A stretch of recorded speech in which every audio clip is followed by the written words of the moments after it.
I believe that sometimes people feel like witchcraft, divination, or, things that are demonic, right? They're not dabbling in it as long as they're not in a kitchen stirring up spells in a pot.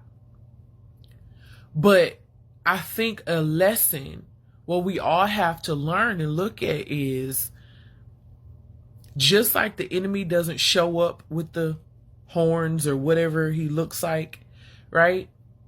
He makes himself appear beautiful. What he sends our way, he makes it appear attractive. So it's the same thing when it comes to believers who say, oh, I'm not into that.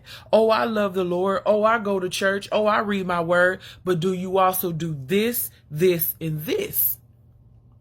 Because as we see in Genesis chapter 31, Laban and Jacob, toward the end of the chapter, are making a covenant. And it was Laban's idea. It was his idea. So he says, verse 43, Laban answered Jacob, the women are my daughters, the children are my children, and the flocks are my flocks. All you see is mine. Yet what can I do today about these daughters of mine, or about the children they have borne? Come now, verse 44, come now, let's make a covenant, you and I, and let it serve as a witness between us. So then, verse 45, so Jacob took a stone and set it up as a pillar. He said to the relatives, gather some stones. So they took stones and piled them in a heap, and they ate there by the heap. So around verse 48, Laban said, this heap, as they, if you go back and read, kind of starting around verse 43 of chapter 31 in Genesis. But this is after they set up the heap. This was like a pillar. This was their visual covenant, right? Laban said, this heap is a witness between you and me today. This is why it is called Galeed. It is also called Mizpah, because he said, may the Lord, capital L, capital O, capital R, capital D, keep watch between you and me when we are away from each other. But as I recall, earlier in the chapter, against what God told him in a dream, Laban went after Jacob, had a conversation with Jacob, and was like, yo, you stole my gods. Excuse me? So he basically had idolatrous items, like lowercase GODs, right? Wait, yeah, GODSs. Yeah, okay. But then some verses later, you're making a covenant and acknowledging the Most High God. So do you see how easy it is? How easy it is that even as a believer, we can have idolatrous items. We can practice in things of the world, slipping into things that could be considered pagan. When's the last time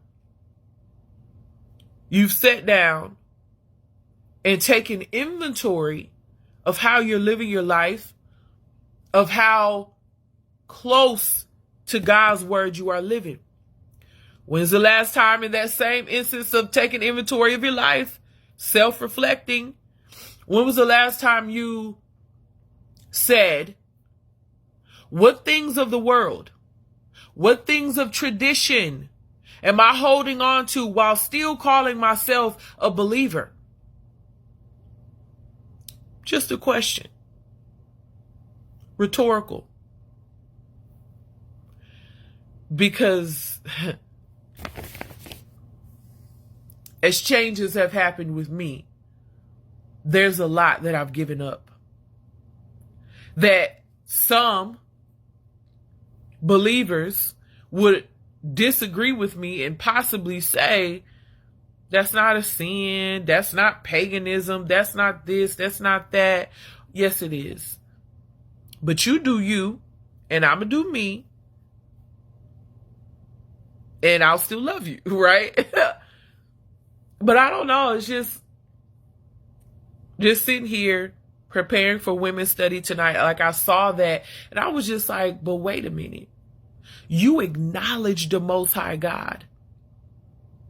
But a few verses before, you went after Jacob to get your lowercase gods, your lowercase g gods.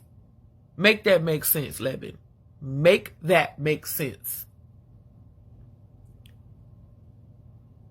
Are we living as Labans of 2022? Have we lived as Labans before? How do we escape that? How do we escape having lowercase g gods in our lives? Because the two don't match. The two don't match. It's like oil and water. It don't mix. But anyways, I hope this was a blessing today. And I pray that this could be a discussion that you can reflect on. So, love y'all.